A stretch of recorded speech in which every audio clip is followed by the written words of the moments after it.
Om Sadashiva Samarambam Shankaracharya Madhyamam Asmadacharya Paryantam Vande Guru Paramparam Ishvaro Guratmeti Murti Veda Vibhagine Vyomabda Vyapta Dehaya Dakshinamurtaye Namaha Tava Vedanta Sedanta Gocharam Tamagocharam Govindam Paramanandam Satiguru Pranatoshmaham Om Om Shanti Shanti Shanti Om Namastê, bem-vindo a todos. O nosso Beleza do Gita, Marcelo já disse aí, né, onde nós estamos localizados no texto, o capítulo 4, verso 24 a 27, né, o Krishna Guru nos lembra que o capítulo 4 ele é concentrado no Jnana Yoga, né, principalmente nos versos 18 a 24, né, que ele vai nas águas mais profundas, né, dos ensinamentos vedânticos, dos Upanishads, né? Então, ele fala sobre esse princípio consciência, né, que é livre e independente de toda e qualquer experiência humana, né? Então, esse princípio consciência, existência, que nós todos experimentamos, fundamentalmente, em realidade, ele é livre e independente do aparato corpo-mente, da mente e das experiências obtidas através do corpo-mente. Então, existe um princípio, existe um fator, existe um elemento, né, que é dentro do âmbito da nossa experiência humana, que ele não se modifica, ele não se afeta com as experiências do complexo corpo-mente. Então, a questão nossa é identificar sempre este princípio consciência, que é livre e independente das sensações, pensamentos, determinações da mente e em associação ao corpo físico, né? Então, nós sabemos que essa consciência é toda pervasiva, ela permeia os três corpos, etc., etc., e quando nós tentamos definir essa consciência, a gente acaba dizendo não é isso, não é isso, não é isso, porque qualquer coisa que digamos isso, a gente estaria reduzindo a consciência a um objeto de conhecimento. E a consciência não é um objeto de conhecimento, porque é o conhecedor, né? A natureza absoluta do conhecedor, o sujeito absoluto como consciência, como esse princípio testemunha, que não se modifica, mas contato do mundo dos objetos através da mente que está sempre se modificando. E se modifica por quê? Porque os objetos diante de nós, os objetos sutis e físicos, se modificam. A mente se modifica porque ela se molda, ela se torna o objeto e imediatamente ela é sujeita aos nossos quereres, gostos e desgostos, quereres e não quereres, né? As nossas vássanas, que criam um padrão, né, de reação a respeito dos mais variados objetos de experiência do campo sutil e físico-material. Então, a gente diz que não é parte, não é propriedade, né, e não é parte, não é PPP, parte, propriedade e subproduto. Produto. Não é parte, nem propriedade, nem subproduto da matéria. Então, a consciência ela não aparece a partir da matéria. A matéria aparece a partir da consciência. Maya reverte tudo, e o Vedanta foi revelado a nós para reverter de volta esta reversão, né, imposta por Maya.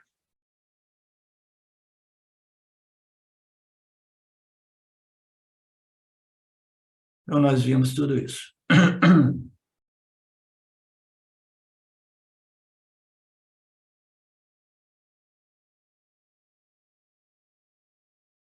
Então, nós vimos algumas passagens, reconhecendo o próprio ser em todos os seres, e todos os seres no ser, alcança-se a verdade suprema. E não existe nenhum outro meio, né? O Kaivalya Upanishad, capítulo 1, verso 10, né? O Swami Paramarthananda, ele é um computador vedântico, na medida que ele vai desdobrando os ensinamentos, ele vai pegando essas passagens de Upanishads e vai apresentando como validação para o Gita, porque o Gita é todo ele extraído dos Upanishads, né? E dos Vedas também.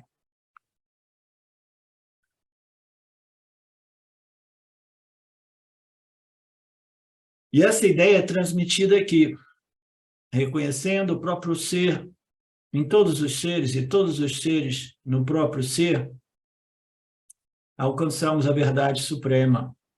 Não existe nenhum outro meio que não seja reconhecendo. Reconhecendo, essa palavra reconhecer é muito importante, né? Porque conhecer, conhecimento, conhecer é uma palavra, né, que diz eu vou conhecer alguma coisa. Quando a gente diz, você reconhece isso? Sim, eu já sabia, mas ainda assim eu havia esquecido, né? Então, o autorreconhecimento é o reconhecimento da minha própria existência que eu conheço, mas ainda assim eu ignoro, digamos assim, né? Eu não me dou conta, porque eu não compreendo o que eu seja realmente. Eu sei que eu existo, eu sei que eu sou um ser consciente, mas eu não me conheço como Ananda, como limitação, ilimitação, né? Infinita, né? Como ser uno, ser não dual, consciência pura. Então, essa ideia é transmitida aqui no Gita. O título é dado a um Jnani, Brahma Karma Samadhi, aquele que vê Brahma em cada ação. Então, este é um outro conceito que o Swamiji apresentou, Brahma Karma Samadhi. Então, é aquele conhecimento de Brahmana, apesar de todas as ações, as nossas interações com o campo, né?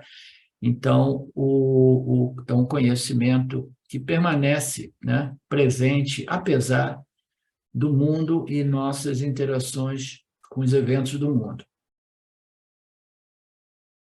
Aquele que reconhece Brahman, apesar de todas as ações, em cada ação. Então, Samadhi significa absorção. Aquele cuja mente está absorta, essa absorção é chamada de Samadhi. Na verdade, quando vemos diferentes ornamentos do ouro, a mente superficial vê as diferenças, mas a mente interior está ciente de que tudo é somente o ouro. Então, isso é uma forma de Samadhi. O Samadhi, o Jnana Samadhi, né, ou Sahaja Samadhi, é um Samadhi cuja mente foi muito bem resolvida e estabelecida, né, numa determinada pacificação, né, através da compreensão de que tudo é somente o ouro, muito embora nas transações eu possa vender um anel e depois, né, ou trocar um anel por um colar de ouro, né? Então isso a gente não nega, os namarupas do universo a gente não nega, os namarupas projetados, né, através desta joint venture, né, esta criação, né, o Jiva como criador, co-criador, Ishvara como criador, a gente vai criando, projetando namarupas, né, nomes a determinadas formas e atribuindo determinados valores, né? Mas aquele que tem este conhecimento, ele sabe que tudo é somente o ouro. Então, é um conhecimento que permanece por trás do conhecimento dos namarupas. Ele não cancela os namarupas, mas ele permanece por trás, sempre presente. Então, esta absorção, no caso deste Samadhi, do Jnana Samadhi, né? Ele é Jnana Samadhi, né? É fundado neste conhecimento firme, né? E sempre presente, que está ali para neutralizar aqueles momentos mais difíceis, né? Nos quais os namarupas se apresentam de modo desafiante, né? Os eventos do mundo, quando eles se apresentam de modo, né, desafiante, crises, né, não favoráveis, né, situações difíceis, né? Então, são as configurações do campo, naqueles momentos, né, que a compreensão de que esses namarupas, esses nomes e formas, eles são fundamentalmente somente ouro, né? Somente a consciência, né? Então, esta compreensão é chamada de samadhi, é uma absorção através do conhecimento, né? Também referida como sahaja samadhi, um samadhi natural decorrente do jnana, da compreensão desta essência fundamental de tudo e de todos. Então, no caso da analogia do ouro, né? Então, o Swami diz assim, então, neste caso do exemplo do ouro e dos ornamentos, a gente pode chamar que a pessoa que sabe que tudo é somente ouro, ele está vivendo num estado de absorção no ouro. Ele chama é como se a gente pudesse chamar de ouro samadhi. A mente está, né, absorta, absorta na visão de que é tudo ouro, entendeu? Samadhi é absorção, né? Então ela está absorta, não é tudo ouro. Namarupas estão lá, mas é tudo ouro, né? Então é uma forma de samadhi. Samadhi significa o mesmo, né? A mesma coisa. Sama. Equanimidade também. Ouro, samadhi significa que, sem perder de vista que o ouro é a essência, ainda que chamemos por nomes diferentes, como pulseira, anéis, etc., aqui o samadhi não é ouro samadhi, ou água samadhi. No nosso caso, no caso dos frutos desse autoconhecimento, nós nos referimos, são Brahma samadhi, tudo é somente Brahman, ou Brahma. Não perdemos de vista, Ishvara é Brahman, não perdemos de vista nem Brahma, nem Brahman, em e através de nossas transações. Então, a mente ela foi resolvida em Brahma, que é Ishvara, né? Ou Brahman. Ela vê tudo como o Criador ou a essência do Criador, criação, criatura. Então, ela jamais perde de vista essa perspectiva de conhecimento. Portanto, Brahma Karma Samadhi significa uma pessoa sábia que não perde de vista o conhecimento, a compreensão da consciência essencial, né? Que é a única realidade por trás de todas as interações dos objetos, né? do Jivatma com o mundo dos objetos. As transações são feitas deliberadamente como uma pessoa que viaja de trem para Delhi, né? Então, a pessoa que viaja lá de Chennai, no sul, para Delhi, lá em cima, né? Ela está fazendo uma locomoção, né? E ele fala que essas transações do dia a dia, em analogia, elas são feitas deliberadamente, como uma pessoa viajando de trem. No meio, essa pessoa pode descer em diversas estações, né? Então, ela pode descer... quando você viaja de trem na Índia, pelo menos no passado era assim, eles dizem, essa viagem é uma viagem de 28 horas, você pode esperar mínimo 38 horas, né? E ela para muitas vezes, né? E quando a pessoa para, ela para, né? Aí fala, que bom, vou esticar a perna, caminhar um pouquinho e vou comer um samosa, né? Vou comer alguma coisa ali, uma friturinha daquelas brabas nas estações de trem da Índia, né? E eu estou ali, mas em nenhum momento eu perco o meu samadhi com Delhi, que é a minha destinação final. Eu jamais me confundo em imaginar que, não, agora eu estou bem aqui, né?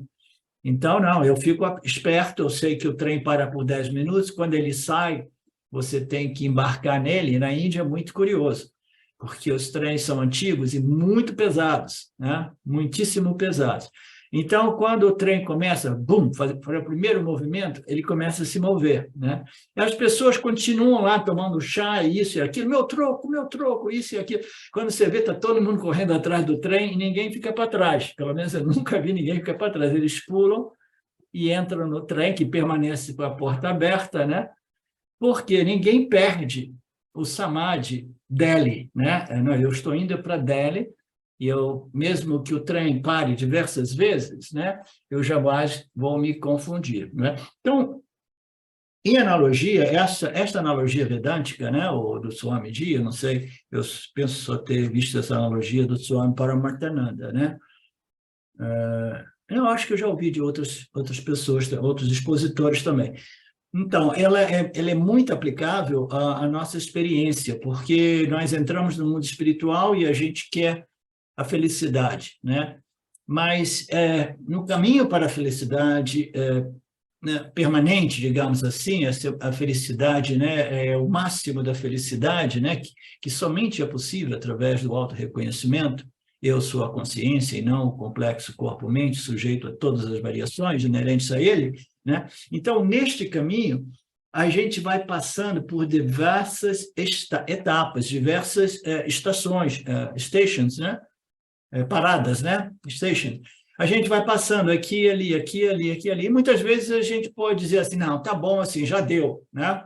Já deu. Eu vou ficar pelo meio do caminho, né? Mas o buscador de moksha é aquele que permanece com samadhi. O meu único objetivo é a compreensão desta declaração vedântica. Você é infinitamente limitado. Você é purna, né, inteiro, completo, ilimitado e não dual, uno, né?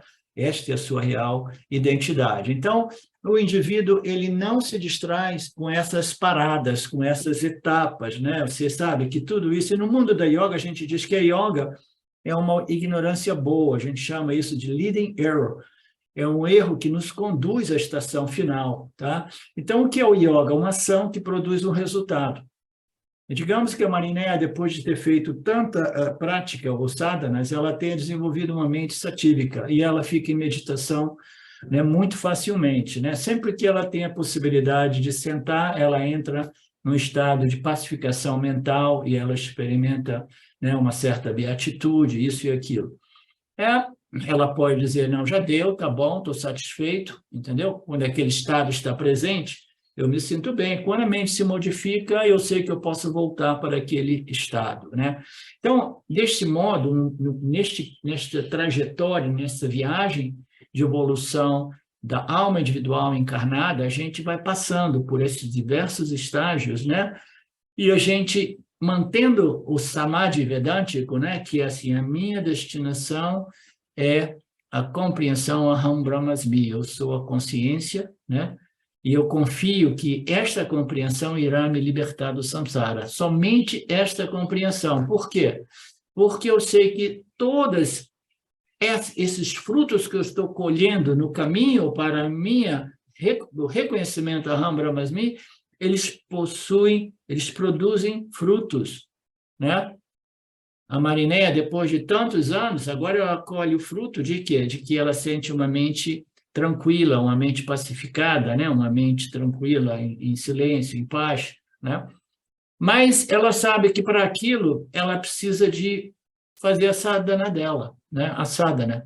Então, toda ação ela produz um resultado, mas, ao mesmo tempo, esses resultados que são experienciais, eles requerem manutenção e esforço. A sadhana permanece ali, você tem que estar sempre fazendo alguma coisa para colher o fruto daquele resultado, que é uma experiência de pacificação.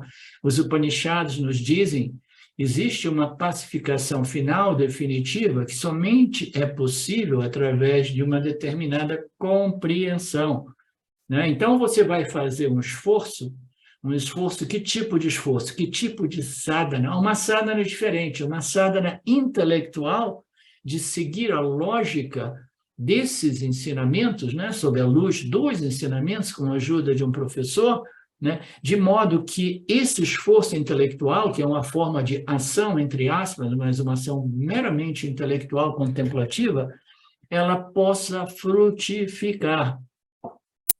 E os Upanishads dizem que a frutificação deste esforço intelectual, do Shravana, Manana e Nididhyasana, produz um resultado diferente dos resultados que nós obtemos através das ações. Quem é que pode me dizer a diferença entre esses dois frutos dos esforços espirituais, de sadhanas espirituais? É permanente a sadhana do Jnana Yoga. O pala é permanente. Alguém mais? Não está sujeito à mudança, né? O Jnana Yoga, né? É idêntico à resposta do Marcelo. Permanente é aquilo que não está sujeito a modificação, né? Existe uma outra resposta, né, que é mais precisa ainda, né? A diferença entre os resultados das ações que nós fazemos, e as ações elas podem ser mentais, verbais ou físicas, né? Mas a gente está fazendo alguma coisa para obter um resultado, e esse resultado é uma experiência na qual minha mente está bem resolvida, pacificada. Mas se eu suspendo os meus esforços, a minha mente ela retorna à sua condição inicial, ok? Existe um outro tipo de ação intelectual, que é a contemplação e a reflexão sob a luz dos ensinamentos dos Upanishads, que produz um outro tipo de fruto. E este fruto, ele é chamado de jnana, conhecimento. O fruto da yoga é uma experiência, o fruto do jnana é um conhecimento. E como nós dizemos, o conhecimento é aquilo que é sempre bom, quando ele é um conhecimento a respeito de si mesmo, porque você, em sua real natureza, jamais se modifica, e você não é sujeito, né, à necessidade de nenhuma validação ou disputa, entendeu? Porque você é o que você é. Este é o conhecimento direto, e é o único conhecimento absoluto, porque é o conhecimento a respeito de você, consciência, aquilo que é a única realidade e que está sempre presente, sem jamais se modificar, sem jamais fazer nada, né? Então, o resultado do processo vedântico, né, nos leva a um fruto que se chama jnana, o conhecimento, e em analogia com esta metáfora do trem, a gente vai passando neste processo de purificação, melhoramento do complexo corpo-mente, a gente vai fazendo diversas ações fundadas em ações físicas, mentais, né, e verbais, né, que vai produzindo melhoramento. Não é para jogar fora nada disso, a gente precisa produzir o melhoramento, mas a gente tem que lembrar sempre, a minha destinação final é Aham Brahmasmi, e uma vez eu tenha chegado lá, eu não preciso mais de melhoramento. Por quê? Os melhoramentos foram necessários para purificar a minha mente, de modo que eu pudesse obter claramente e firmemente este conhecimento. Eu sou a consciência livre, ilimitada e independente da experiência humana, né? Então, todas essas estações intermediárias precisam ser colocadas em perspectiva, né, como importantes na nossa jornada, mas ainda assim objetivos ou alcançados que são intermediários. Senão a gente fica parado no meio do caminho, numa estação, porque a gente encontrou alguém que a gente gostou, ou a gente comeu uma empadinha, um pastel com caldo de carne que era bom, né? Agora a gente está voltando para o Brasil, deixou a dose, né?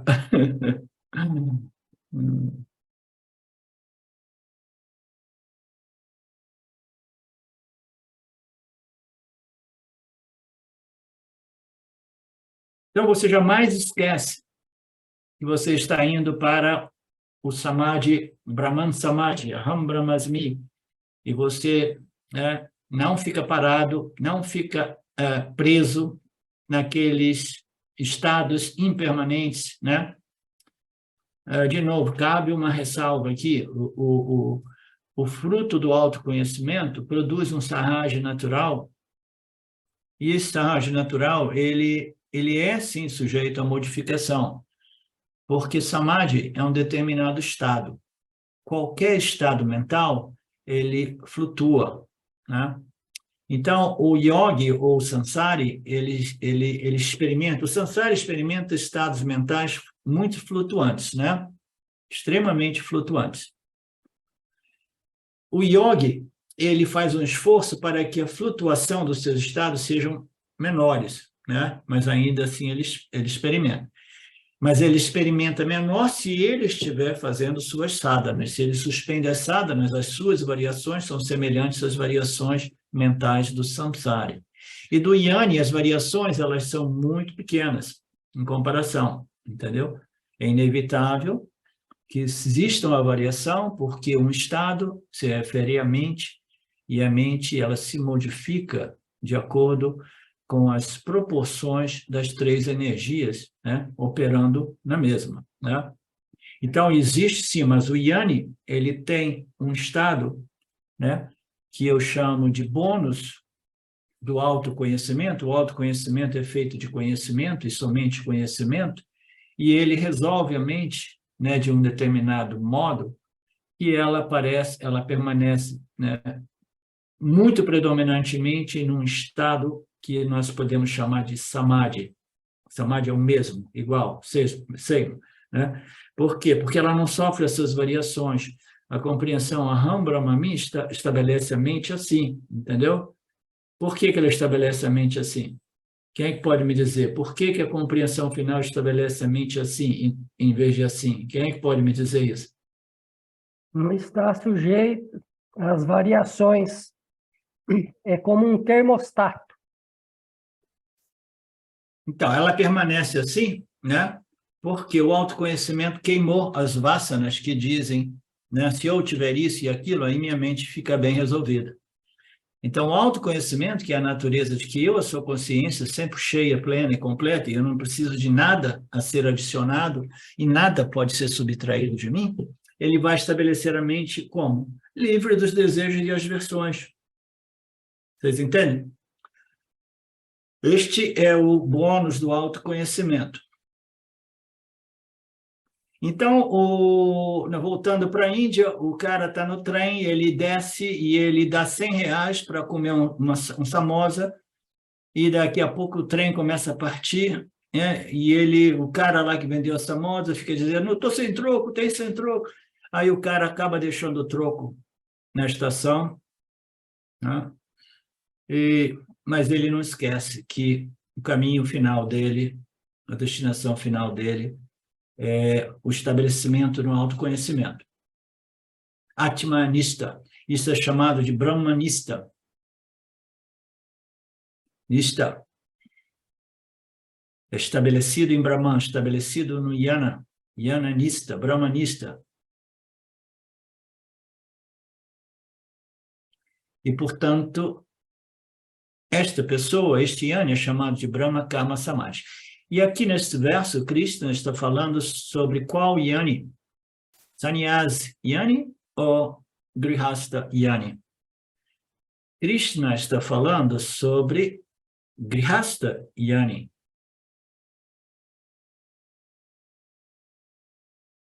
O verso não está mais aqui.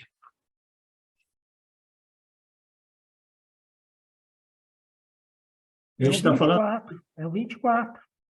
Brahmarpana. Mas não está aqui no início desse file. Não, porque ele começou no arquivo anterior. Mas ele vai reapresentá-lo aqui. E, portanto, ele também continua com todos os seus deveres religiosos. Ele é um grihasta. É uma pessoa que interage com o mundo, né? Ele tem os seus papéis sociais, familiares, profissionais, e ele tem os seus deveres religiosos, né, também para aquelas pessoas mais religiosas, principalmente em nossas tradições védicas, né?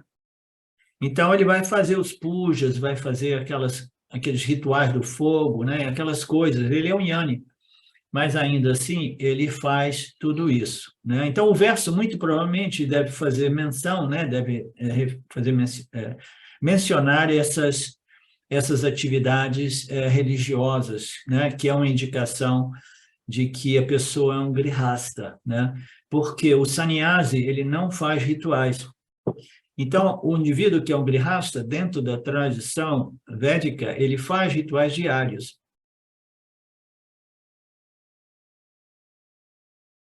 Então, aqui, Krishna Guru está propondo, né, visualizando um yani que continua a realizar os seus rituais diários, né, como tantos outros que nós conhecemos no passado. E Krishna diz que, embora ele seja um grihasta, ele atue e ele esteja interagindo, né? Eu me lembrei aqui de uma característica, né, um dos meus gurus, que foi o Nisargadatta Maharaj, né, que ele, dentro daquela cultura, ele fazia os pujas, né? E quando eles cantavam juntos, eles dançavam também, né? E a pessoa, né, naquela passagem de um dos livros, dizia que aquele que dançava de modo mais entusiástico, né, entusiasta ou entusiástico?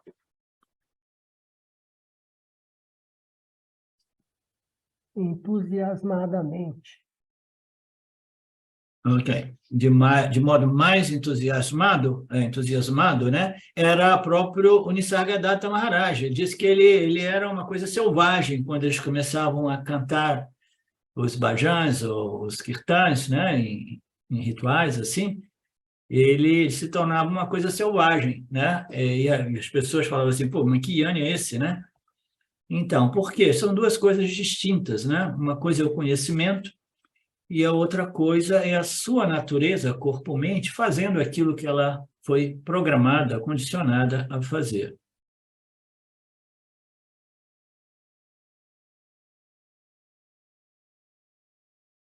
Na mente dele, ele sabe que tudo isso é Brahman. Portanto, todos os rituais, todas as atrozações, essa absorção, tudo é somente Brahman, permanece.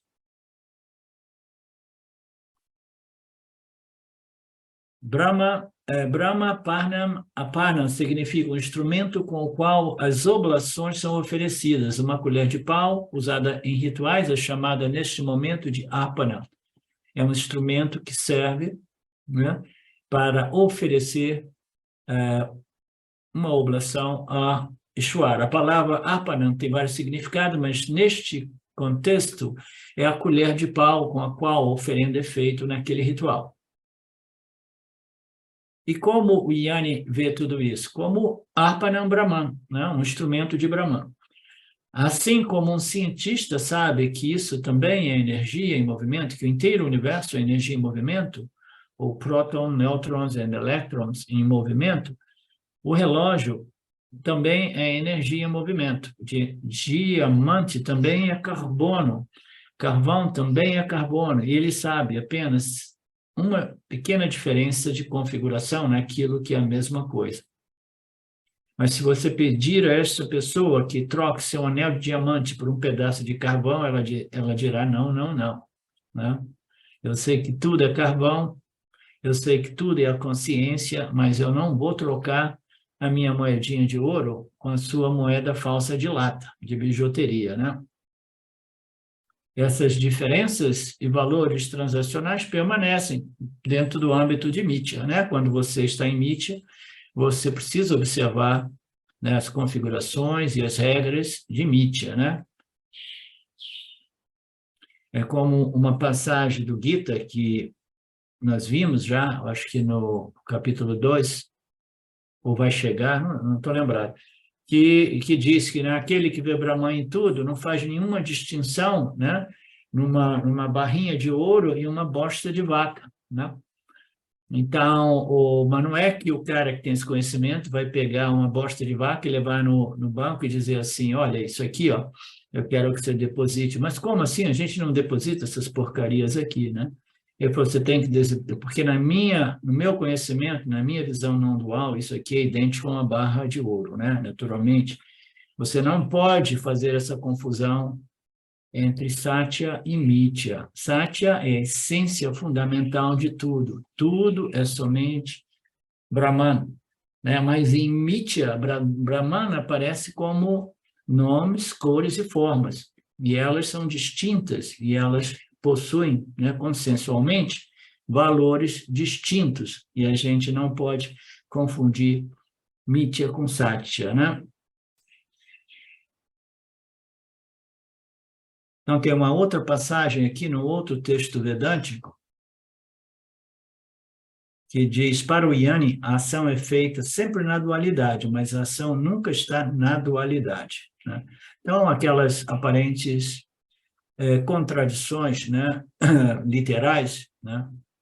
A ação é feita na dualidade porque a ação ela somente existe na dualidade, mas aquele que compreendeu a inação na ação e a ação na inação é um Yanni, né? Então, ele compreende, mas a ação nunca está na dualidade, né? Significa que esta ação aparente, né, ela, em real, é só o imutável Brahman. No nível transacional, eu sei que existe uma diferença entre pulseira e corrente. Então, transacionalmente, eu trato apropriadamente as variadas configurações de Maheshwara, mas na visão do todo, eu conheço que são todos eles somente consciência e existência de natureza infinita, são todos somente o ouro. Da mesma forma, o Yanni lida com as coisas adequadamente, mas ele tem essa visão do todo. Esta concha também é Brahman, na passagem ali daquele verso. Agora eu estou lembrando, essa concha também é Brahman, tudo é Brahman, né? O fogo, né, é Brahman. Aquele que oferece o fogo é Brahman também. Então, Brahma Ahavihi, a oferenda é Brahman. Nesta colher de pau, o que quer que esteja lá, pode ser ghee, manteiga clarificada, pode ser o leite, o que quer que seja lá, a oblação, né, esta oferenda é Brahman. A oferenda é Brahman para Brahman, né? Então, e o fogo em que é oferecido também é Brahman. Aquele que oferece esta oblação, né? O sacerdote que está ali também é Brahman. Então, tudo é Brahman. No meio de todas aquelas ações ritualísticas, é tudo Brahman, oferecendo a Brahman através dessas colheres de paus, que são os instrumentos das ações, né, em Mitya, né? Em um resultado desse ritual religioso, o Upanishad, o Veda, promete Svarga Lokam, como Palam, né? Então, essa ideia de lokas, né, superiores, né, elas são prometidas pelos Vedas através desses resultados. Palas são resultados, né? O céu, né, as lokas superiores.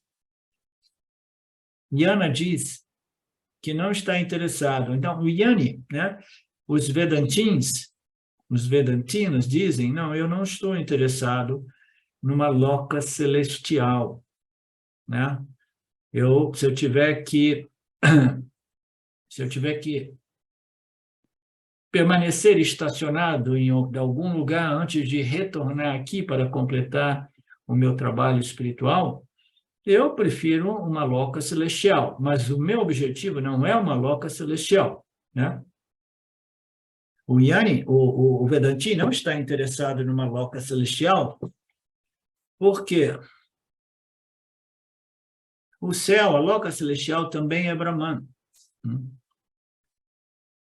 Isso me faz lembrar um diálogo que eu tive com um amigo, estudante, nas minhas classes de inglês, que ele me disse recentemente, um mês, acho que eu já citei para vocês, mas cabe aqui, ele diz assim, a discussão era o que a gente está realmente buscando, né?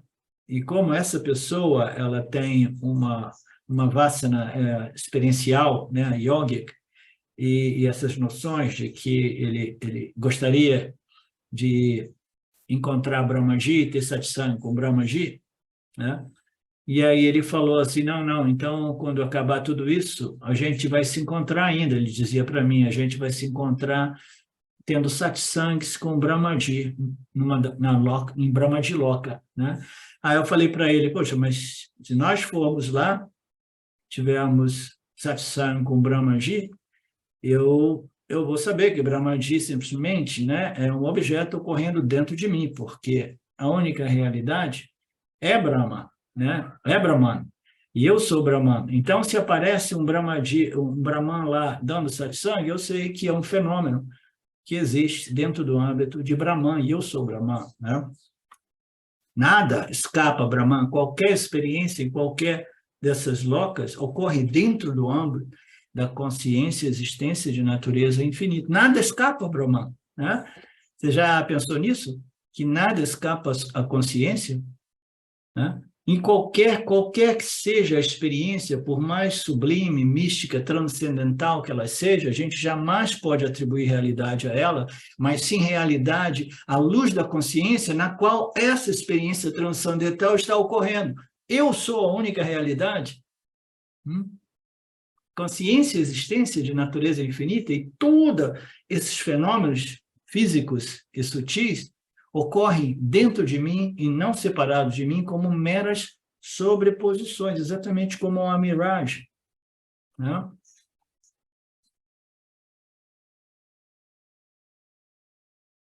Mas isso não invalida, né, o fato de que, né, a gente tem respeito por Ishvara, a gente tem respeito por essas locas superiores, né?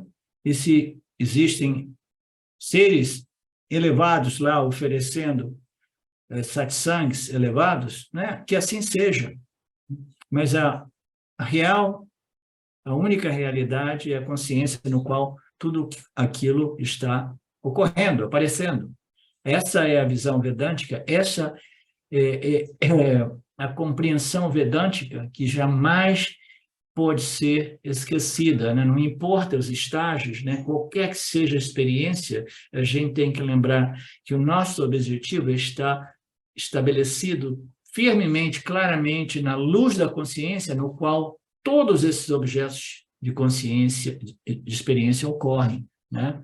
Porque eu sou o Brahman, e eu não sou um objeto de experiência, as experiências ocorrem dentro de mim.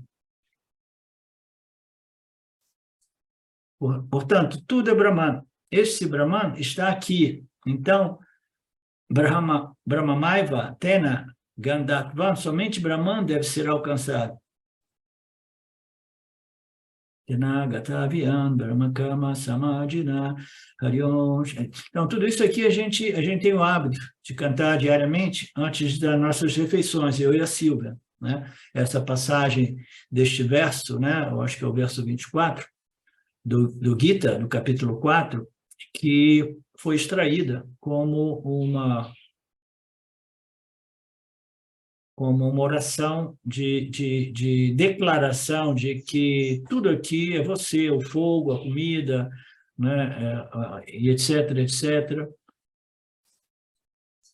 o oferecimento.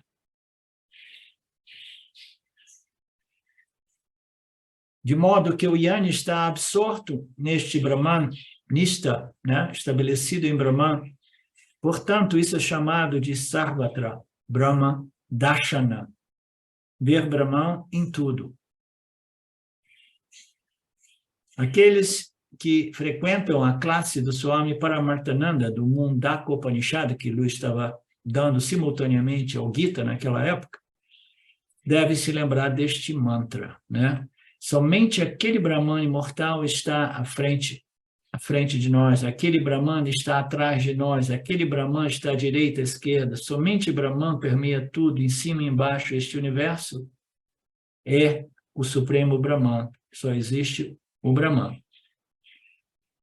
Então, essa é a visão upanishádica, né, que requer uma mente extremamente qualificada e sutilizada, né, para compreender a essência de tudo, a essência mais sutil, mais invisível de tudo, que é Satchitananda, que é Brahman, né, que é o ser, consciência, né?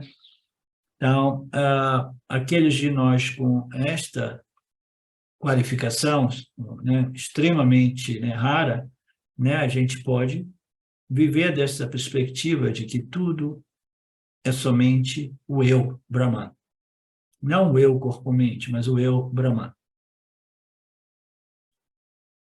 E uma coisa é lembrar de vez em quando, e uma coisa é manter esta visão, essa perspectiva de conhecimento sempre presente, né? Porque, às vezes, quando nós fazemos as nossas classes, nós nos lembramos de determinadas coisas, né? Determinados ensinamentos. Mas manter esse ensinamento vivo, apesar de todas as ilusões e truques, né, impostas por Maya, né, é que é o teste, né? O teste importante, saber onde é que nós nos encontramos neste processo, né, de firmeza, de visão vedântica, né, de conhecimento, de autoconhecimento.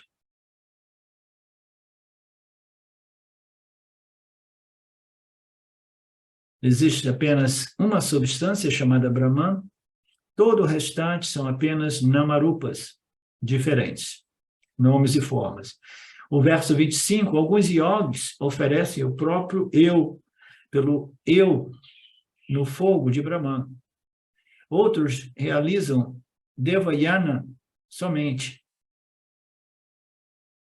Ok, agora aqui o Krishna Guru vai entrar num outro tópico, né? O tópico de Yana Yoga, né? Passou. Agora ele vai entrar no tópico devocional, tá? Que existe em diversos níveis de devoção, ou de entrega, ou de sacrifício, né? Que nós fazemos, oferecendo tudo a Brahman, oferecendo tudo a Ishvara, ou a Brahman, no final das contas, né? Então, este é um novo tópico que inicia no verso 25, né? Agora em diante, Krishna vai falar sobre a glória desse conhecimento. Yana Stutihi, a glória do Yana, né? O Yana Mahima, a exaltação do conhecimento, né? Então, esta exaltação, esta glória do autoconhecimento é algo conhecido somente pelos Yanis, né?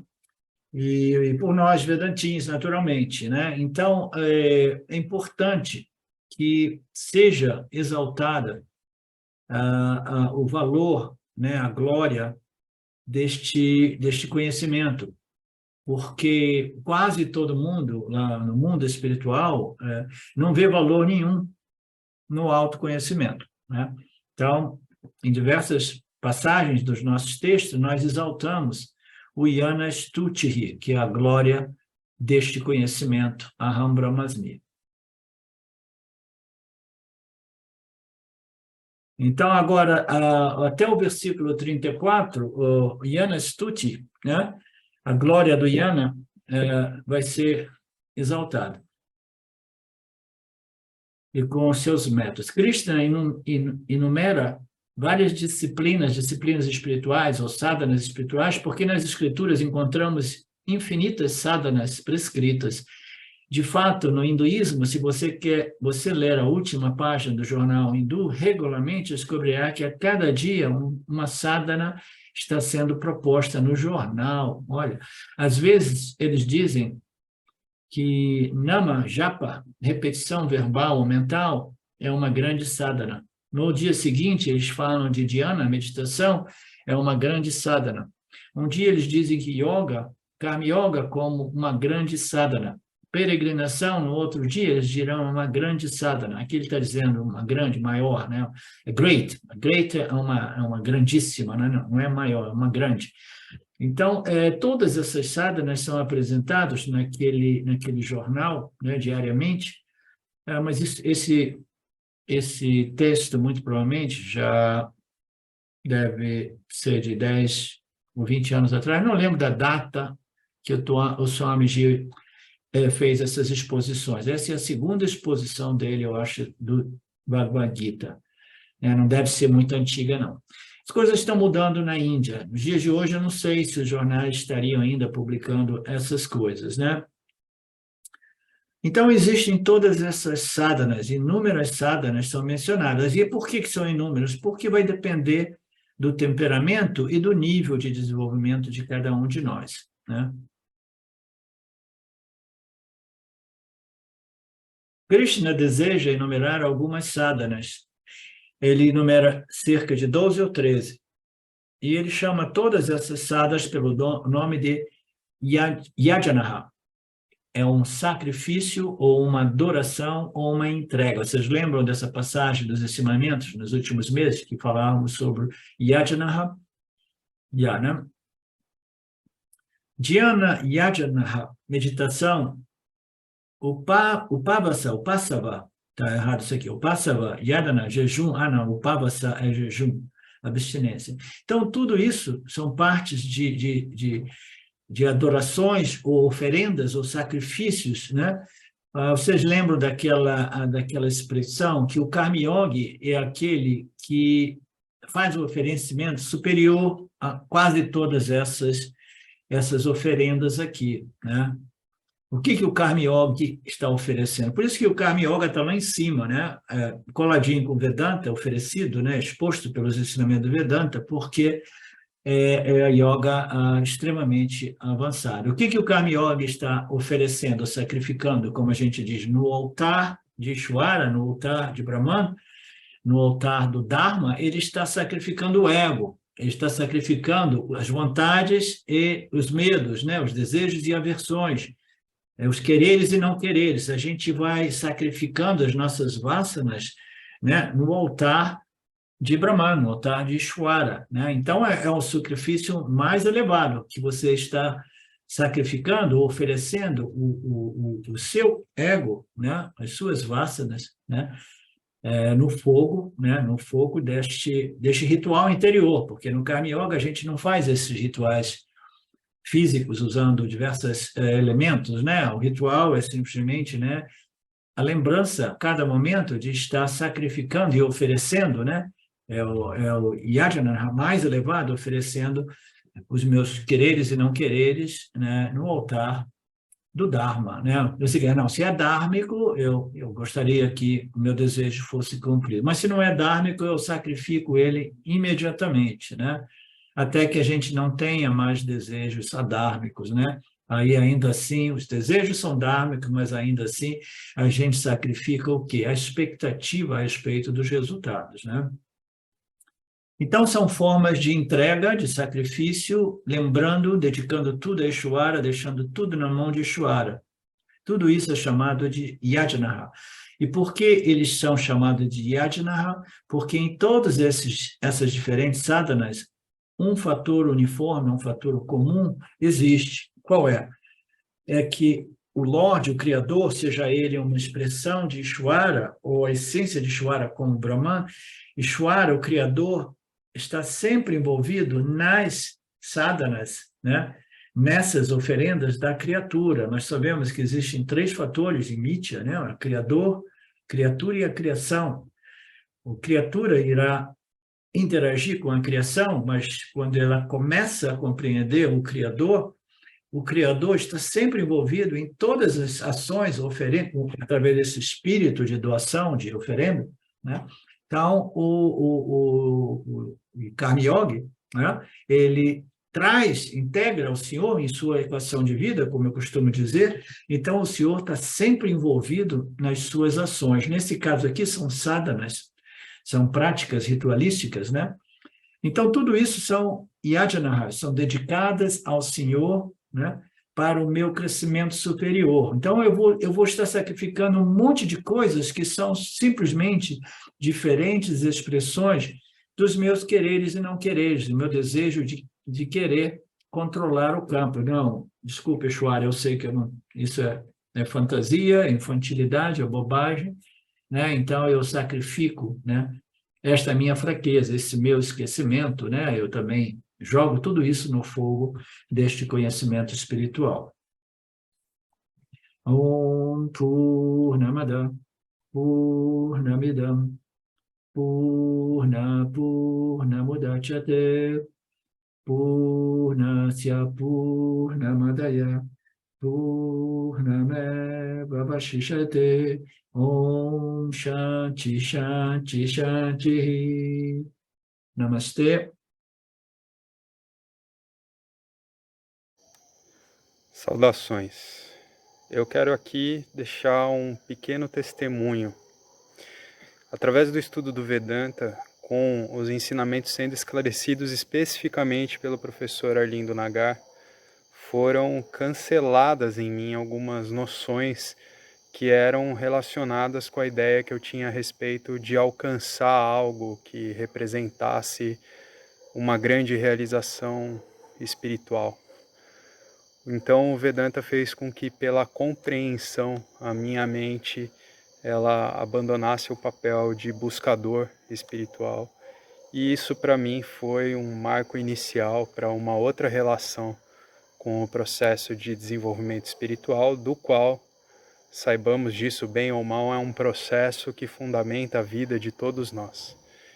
E eu digo isso para estimular todos aqueles que chegam no Vedanta Brasil e entendem que podem se beneficiar da profunda imersão direcionada para o autoconhecimento que é promovida nesse grupo de estudos, que é um grupo que existe graças ao trabalho altruísta do professor Arlindo Nagar, suportado também pelo trabalho voluntário de pessoas que contribuem para a manutenção do grupo de diversas maneiras.